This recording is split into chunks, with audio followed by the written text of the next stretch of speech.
Hi, in this video I'm going to show you how to use Blackbox AI in VSCode. So in order to do this, what you'll have to first do is open Visual Studio Code. Now, in order to use Blackbox AI in Visual Studio Code, what you'll have to simply do is go to the Extensions tab. So click on this Extensions tab, or what you can also do is press Ctrl, Shift and X, and it will open up the Extensions tab. Here, what you'll have to simply do is type in Blackbox AI.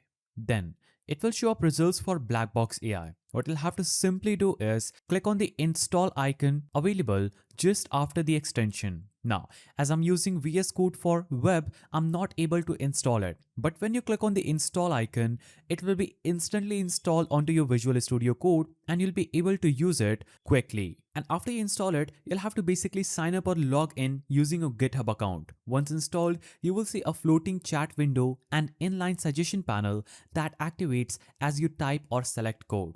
If you found this guide helpful, please don't forget to give it a thumbs up and thanks for watching.